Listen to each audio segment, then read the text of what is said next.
যেহেতু 13 জুলাই পুৱা 10 বজাৰ পৰা 1টা বজালৈ শিবিৰটো থাকিব। ঠিক 10 বজাৰ আগে আগে আমি ব্যক্তিসকলক তাত উপস্থিত হ'বলৈ অনুৰোধ জনাইছো। ধন্যবাদ। যিহেতু এদিনীয়া হয় আৰু পুৰুষ মহিলা উভয়ে হ'ব, হয় এদিনৰ ভিতৰতে 10টাৰ পৰা 1টা বজাত 4 ঘণ্টাৰ ভিতৰত হয় পঞ্জীয়ন কৰাৰ পৰা আৰম্ভ কৰি কামখিনি একেদিনাই কৰিব পৰা যাব। এইটো খুব এটা ডাঙৰ, এইটো খালি আমি এদিনা আমি অকল চিনাক্তকৰণ কৰা হ'ব। চিনাক্তকৰণ কৰি আমি কোনো দৰৱ পাতি নিদিওঁ, তেওঁলোকক আমি বুজাব কৰি দিম যে ক'ত আহিব লাগিব, কেনেকৈ লাগিব। আমি পিছদিনা তেওঁলোকক আমি আমাৰ চিকিৎসালয় ডিব্ৰুগড় লায়ন KKS হস্পিটেললৈ আমি তেখেতক বহন কৰি পেলাই লৈ যাম নিজা বিনামূলীয়াকৈ। 30 বছৰ এই সংগঠনৰ লগত বা এই চাকৰি সংগঠনৰ মই অনুষ্ঠান হিচাপে কৰি আছোঁ আৰু বিভিন্ন ঠাইত আমি এই শিবিৰ পাতি থাকোঁ। আপুনি মন কৰিব, লায়ন্স ক্লাব, ৰটাৰী ক্লাব, মাৰৈ যুৱ মঞ্চ, তেওঁলোকে দেখিব যি চিকিৎসা শিবিৰ পাতে তেওঁলোকে একচুৱেলি আমাৰ চৰকাৰী অনুষ্ঠান অনুদান দ্বাৰাই তেওঁলোকে কৰে। আজি মই বিশেষ ধন্যবাদ দিছোঁ যে আমাৰ আঞ্চলিক যুৱ ছাত্ৰ পৰিষদে যি উদ্দেশ্যলৈ কৰিছে, মই ভাবোঁ এইটো বৰ মহান কাম আৰু নেদেখা ব্যক্তিক আমি দৃষ্টিদান দিবলৈ কৰিম। আৰু এই চিকিৎসা অতি ব্যয়বহুল। আপুনি জানি আচৰিত হ'ব যে এই এটা চকু অপাৰেশ্যন কৰিবলৈ গ'লে প্ৰায় 12,000 টকা খৰচা হয় চিকিৎসক মতে। আৰু এই চিকিৎসাক আমি ৰোগীজনৰ ভিতৰত আমি এটা ইণ্টাৰঅকুলাৰ লেন্স ইমপ্লাণ্টেশ্যন কৰা হয়, যিটো কয় ইণ্টাৰঅকুলাৰ লেন্স। এবাৰ অপাৰেশ্যন কৰাৰ পিছত ৰোগীয়ে আজি কৰিলে কালি এটা দৃষ্টি পাব, কালি যি দৃষ্টি পাব। আজি এটা বৰ ভালৰ দিনত আমাৰ ডিগবৈ আঞ্চলিক জাতীয়তাবাদী যুৱ ছাত্ৰ পৰিষদে অহা 13 তাৰিখে দেওবাৰে যি উদ্যোগ লৈছে, তেওঁলোকৰ যিটো সংগঠনৰ পৰম্পৰা যি কৰে তাৰ বাহিৰেও তেওঁলোকে এটা বৃহৎ ভাল কাম বা উদ্দেশ্য কৰি পেলাই তেওঁলোকে হাতত লৈছে। প্ৰথমে তেওঁলোকক মই ধন্যবাদ জনাইছোঁ। আৰু এই চিকিৎসাটো আমি বিশেষকৈ চকুত ছানি পৰা ৰোগৰ, এতিয়া দেখিব ছানি পৰা ৰোগৰ কোনো দৰৱ বা চশমা দি আমি চিকিৎসা কৰিব নোৱাৰোঁ। আৰু আমাৰ এনেকুৱা ৰাইজ আছে দূৰণিবতীয়া, ধৰক গাঁৱৰ অঞ্চলত, ভিতৰুৱা অঞ্চলত, তেওঁলোকে এই বিষয়ে একোৱেই নাজানে আৰু তেওঁলোকে ভাবে যে নেদেখা মানেই আৰু কোনো চিকিৎসা নাই। কিন্তু আচৰিত কথা যে আমি আকৌ সেই ব্যক্তিসকলৰ যিটো দৃষ্টি হেৰাই যায়, আমি আকৌ দৃষ্টি দিব পাৰোঁ। এই ক্ষেত্ৰত আমি ৰোগীসকলৰ যিটো ৰোগ চকুত ছানি পৰা সেইটো চিনাক্তকৰণেই হ'ব।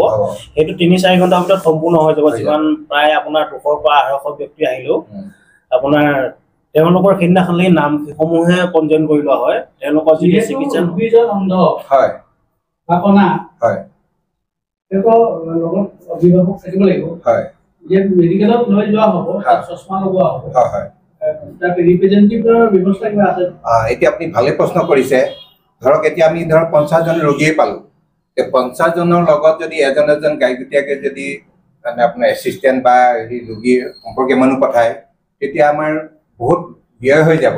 তো সেইটো উদ্দেশ্য আমাৰ নহয়। আমি প্ৰথমতে আমাৰ নিজৰ গাড়ী দি, চৰকাৰী গাড়ী দি বা আমাৰ চিকিৎসালয় এম্বুলেঞ্চ থাকিব, বাছ থাকিব, বাছত উঠাই গ'লে তাত কোনো অসুবিধাই নাই। আৰু যিহেতু হস্পিটেল এবাৰ দিয়াৰ পিছত তেখেতক আমাৰ নাৰ্ছ আছে, ডক্টৰ আছে, পেৰামেডিক্স আছে, তেওঁলোকে চাই দিব। টোটেল ইনফ্ৰাষ্ট্ৰাকচাৰ আছে এজ পাৰ গভৰ্ণমেণ্ট গাইডলাইন।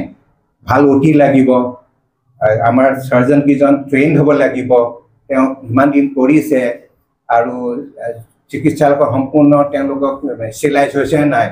আৰু এইটো আটাইতকৈ ডাঙৰ কথা, পৰিতাপৰ কথা, আমি যিখিনি ক্লাছৰ মানুহক অপাৰেশ্যন কৰোঁ তেওঁলোকক আমি এটা ৰিস্ক ফেক্টৰ থাকোঁ। কেলৈ? এবাৰ ইনফেকশ্যন হ'লে আমি চকু বচাব নোৱাৰোঁ। এইটো ডাঙৰ ৰিস্ক। গতিকে আমি আজি তেওঁলোকক আমি 2 দিন ৰাখোৱেই, গোটেই আজীৱন তেওঁ দৃষ্টিশক্তি থাকিব আৰু তেওঁ নমৰালৈকে আপোনাক ধুনীয়াকৈ থাকিব পাৰিব। গতিকে আমি চিকিৎসাক দিনত আমাৰ অহা 13 তাৰিখে তেওঁলোকে যিটো সময় ধাৰ্য কৰিছে দিনৰ 10টাৰ পৰা দুপৰীয়া 1 বজালৈ, তেওঁলোকক আমি চিনাক্তকৰণ কৰি পেলাই আমি আমাৰ এখন হস্পিটেল আছে, আমি district blindness control society Tinsukia এখন হস্পিটেল আছে, আপোনালোকে মন কৰিব ডিব্ৰুগড়, এখন অকল চকু চিকিৎসা শিবিৰেই কৰে, চকু চিকিৎসালয় হয়, লায়ন KKS আই হস্পিটেল। তাত আমি তেওঁলোকক আমি বিনামূলীয়াকৈ তেওঁলোকক অনা নিয়া ব্যৱস্থা কৰিম, থকা খোৱা ব্যৱস্থা কৰিম আৰু চকু চিকিৎসা ব্যৱস্থা কৰি পেলাই দৃষ্টিশক্তি ঘূৰাই দিম, লগতে দৰৱ পাতিও দিম, চশমা দিও দিয়া হ'ব। গতিকে এই সুযোগটো তেওঁলোকে ৰাইজক যে বাৰ্তা দিব পাৰিছে তেওঁলোকক মই বিশেষ ধন্যবাদ দিছোঁ। আৰু ৰাইজেও আগবাঢ়ি আহক, আমাৰ এই চিকিৎসা হওক আৰু এই ৰোগী চিকিৎসাটো সম্পূৰ্ণ বিনামূলীয়া চিকিৎসালয় হ'ব, তেওঁ আকৌ দৃষ্টি ঘূৰাই পাব, কোনো অসুবিধাই নাথাকে। গতিকে এইটোৱে এটা মানে ভাল উদ্দেশ্য যে কোনো এনেকুৱা নহয় যে ৰোগীজন গৈ অপাৰেশ্যনত বহি থাকিব লাগিব, তেখেতক শুশ্ৰূষা কৰিবলৈ কোনো কথাই নাই, তেখেতে গমেই নাপায়। তেখেতে অস্ত্ৰোপচাৰ কক্ষৰ পৰা ওলাই আহি 10-15 মিনিটৰ পিছত খাবও পাৰিব, কোনো মানে বিষ নাই, কোনো ব্লিডিং নাই, গমেই নাপাব মোৰ যে অস্ত্ৰোপচাৰ কৰিলে বুলি। অকল চানি পৰা ৰোগৰ। আৰু আপুনি মন কৰিব, চানি পৰা ৰোগৰ যেতিয়া আপুনি গাঁৱৰ এখনৰ মানুহ 50 জন মানুহ বয়সত, ধৰক আপোনাৰ 50 বছৰ ঊৰ্ধত, কাৰণটো কি 50 বছৰ হোৱাৰ লগে লগে চানি পৰা ৰোগ আৰম্ভ হৈ যায় আৰু মানে ধৰক ব্যক্তিজনে বা ৰোগীজনে নিজেই নাজানে। আৰু আমাৰ এটা বাৰ্তা আছে গাঁওসকলক বা এতিয়াও যে আমি বুঢ়া হ'লো আৰু নেদেখা হ'লো, সেইটো নহয়। তেওঁ কি কাৰণে হেৰি হ'ল, কিন্তু তেওঁ হয় কি চানি পৰা, আৰু এইটো বাৰ্ধক্যজনিত আপোনাৰ বেমাৰ, এইটো অল্ড এজ ৰিলেটেড ডিজিজ।